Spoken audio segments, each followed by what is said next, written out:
Hi and welcome to episode 12 of season 6 of A Brief History of Nothing on the 5th of November 2017. And what in fact happened on this day? Well, what's the saying for today? Remember, the 5th of November of gunpowder treason and plot. I see of no reason for the gunpowder treason to ever be forgot. Yes, well, young Guy Fawkes got himself betrayed and arrested on this day for trying to blow up the Houses of Parliament in London. Yeah, one of his lackeys decided to write a letter to one of the Catholic MPs about hypothetically blowing up Parliament. Yeah. Don't do it. Look, if you want to do religious terrorism, don't hypothetically send a letter to an important person about hypothetically doing it. Or doing something dumb, and then, in modern speak, doing something dumb, then doing a selfie, and then posting it online. That's essentially what he. That's the 17th century equivalent of what he did. Yes. Don't do that. Don't do that. Now, on this in 1862 on this day, President Abraham Lincoln, English is hard, yep, relieves General George McClellan of command of the Union armies and replaces him with General Burnside to see if he can get some movement in the Union army. And teach those Confederates what for. Yes. Woohoo! Yeah. Now, in 1914, the Battle of Tanga ends in a defeat for the British colonial troops in Africa. And in 1914 also, strange enough, there was a world war going on at the time. Who'd have guessed? Really? Yep. Oh. France and Great Britain declare war on Turkey. Oh. Okay. Now, in 2007, Chinese decided to put a satellite around the moon. Yes, on this day in 2007, the Change 1, by the look of it. So, what are we talking about today? Well, there's a few people throughout history who we think are really awesome, but they're actually really horrible people. Yeah, they're not. Yeah, the spin doctors have been doing a lot of work. Yes. Yes. Like Mother Teresa, who's been recently, I'm not canonised, the one before you get canonised. Beatificated? Beatificated, yeah. Beatified? Beatified. That's it. That sounds like some old-timey medical procedure, but anyway. Yeah. Oh, I'm going in for my beatification. Oh. Yeah, so she's technically, according to the Catholic Church, Blessed Mother Teresa, but whether or not she actually earns that title is, running homes and hospices that were virtually devoid of medication and painkillers and staff, medical staff. She liked the poor to be poor. Yes. Yeah, I forget the exact quote, but basically she thought that, poor people should accept their lot and they receive Christ's blessing in their suffering, basically. Yes, being poor is basically character building. Yeah, essentially. No, it's not. It's not. If you see someone less fortunate than you, and it is within your power to help them, you help them. Not because it's good for you. Well, it is in fact good for you, but it's you do that because that is the right thing to do. And it's better for society as a whole. Yes, it improves society generally. Generally, yes. Well, no, she regularly had, the toilet, apparently in one of her main hospices, she decided that men's toilet should just be hole in the floor, right, with a seat, with basically a metal fold-up seat with a hole in the seat. That was good, and apparently washing your surgical gloves, reusing your surgical gloves and washing them with tap water is perfectly acceptable. Yeah, that's apparently quite acceptable. Yes. The other question is that she was getting donated millions. It certainly wasn't being spent on the homes and the care of the poor. One wonders where it went. Well, basically, so she could jet set around the place and get... If she was ill, she got the top-notch medical care. Yes. But, woe betide you if you're actually in a bad situation. Yes. Yes. Now, John Lennon, of course, we like the Beatles, we like his solo stuff, but he was a bit handy with his fists.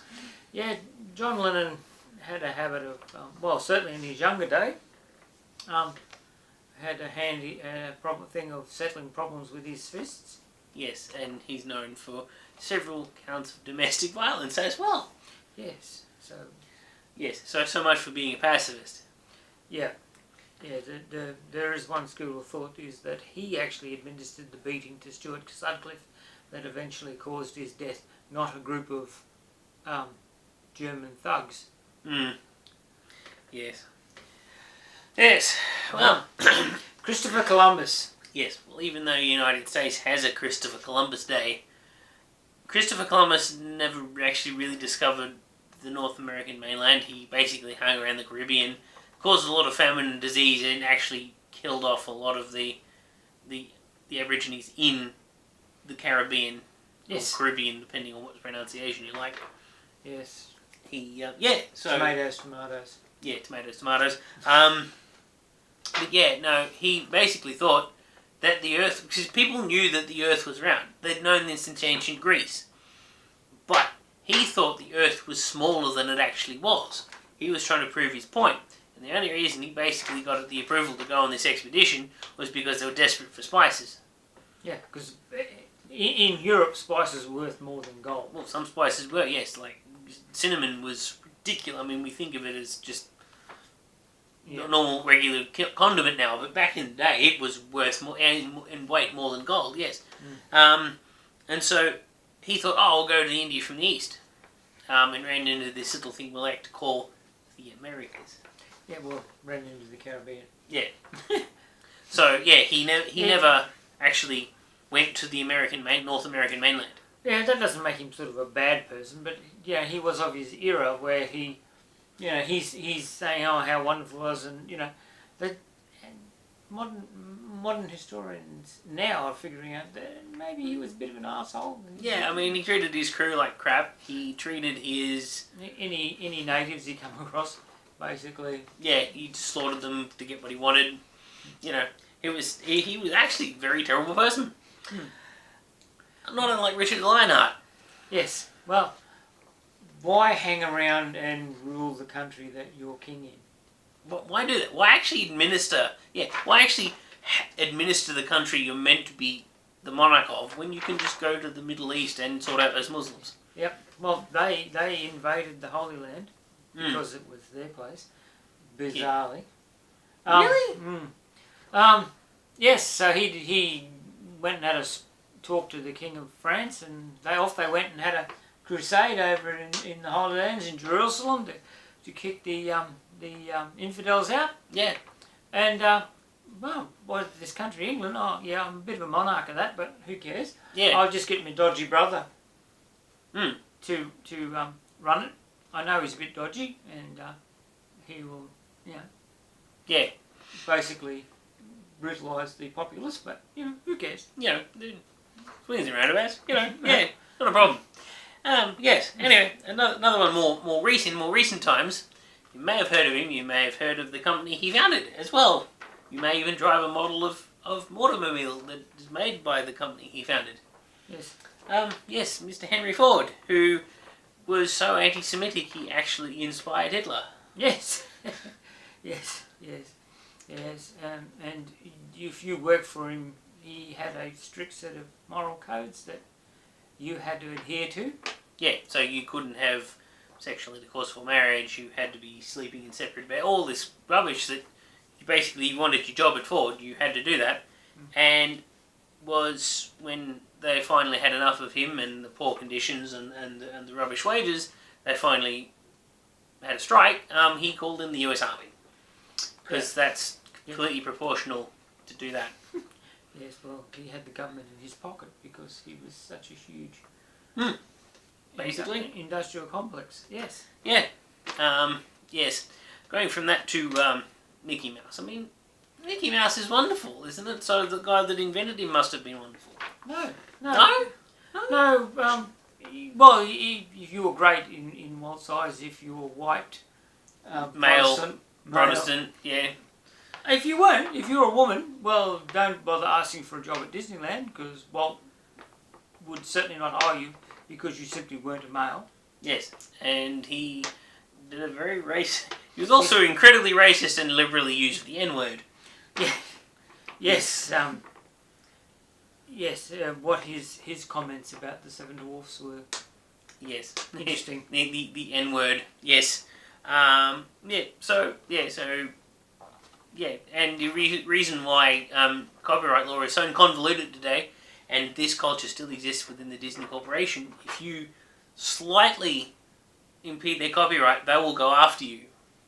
Yes. Like a ton of bricks. But they're quite happy to manoeuvre around the copyright laws in their favour. Yeah, like the Lion Sleeps Tonight, the song they used in The Lion King. They didn't care. The copyright was owned by the family of the guy that wrote the song. But they just happily used it and didn't pay a cent in royalties. Yeah. Well, he did tie up the family in court for quite a long time. He didn't. The company. The company did. Yeah, he was dead by then. But yeah, yes. So yes, that's not as sweet as innocent as you think. Yes. Same with, those who like more trendy-looking computers as well, and who like smartphones and so forth. Well, the guy that basically is responsible for that. Well, the guy who took the credit for a lot of that. Oh, the guy that took the credit for a lot of that, yes. Steve Wozniak actually built the original Apple computers, yes. Yes, yeah. But Steve Jobs took all the credit. Yes. He didn't, strangely, take credit for the child he fathered, however. No, he didn't. He decided to disown them and never pay them a cent in child support.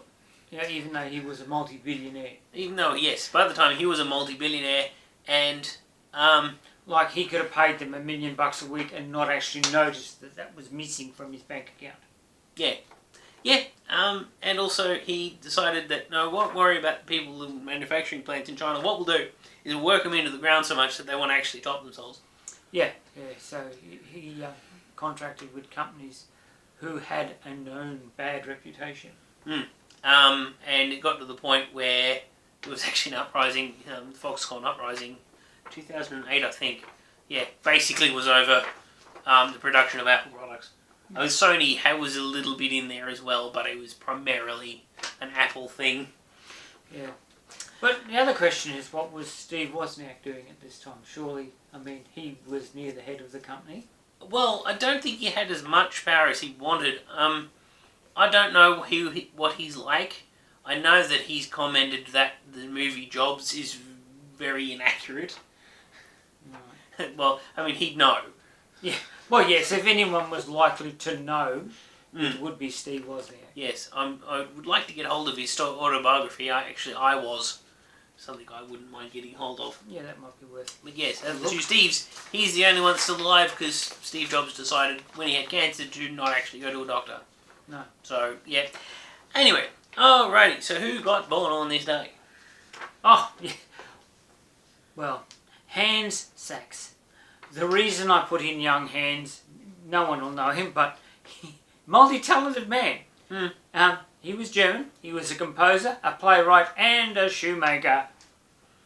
Right, so if someone on a stage production tore the sole off their shoes, like, I'm here, let's fix it. So not only could he prompt you, but he could repair your footwear as well while you're on stage. Actually, back in the day when you basically just had cowhide, shoes, cobbler was actually a huge profession.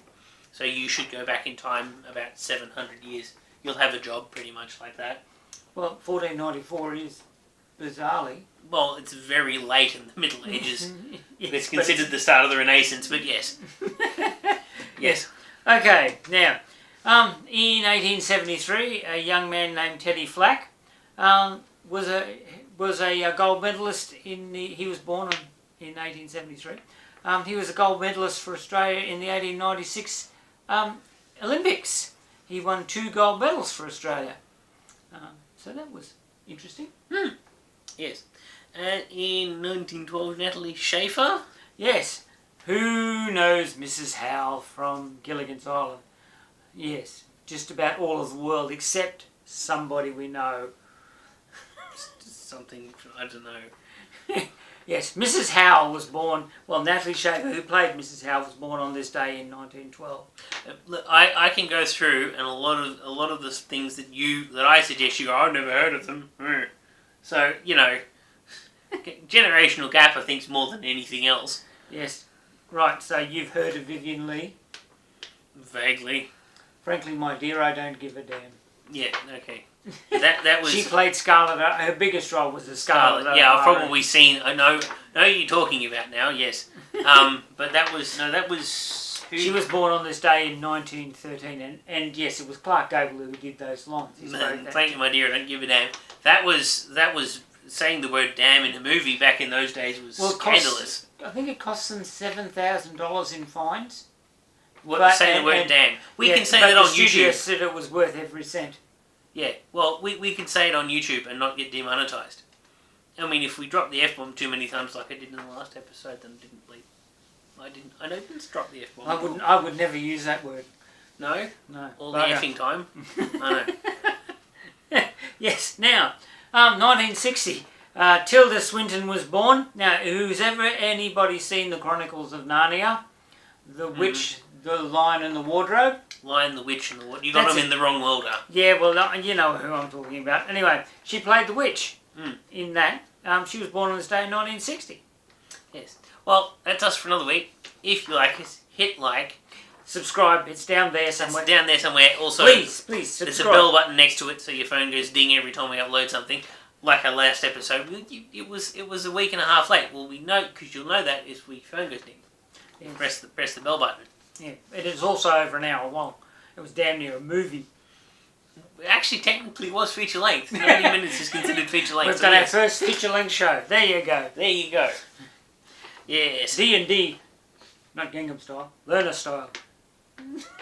We don't actually ride invisible horses at any point. Are you sure? We could. That's giving me a strange picture in my head. Okay. See you on the dark side. I've eaten all the cookies. He did. Bastard. Bye.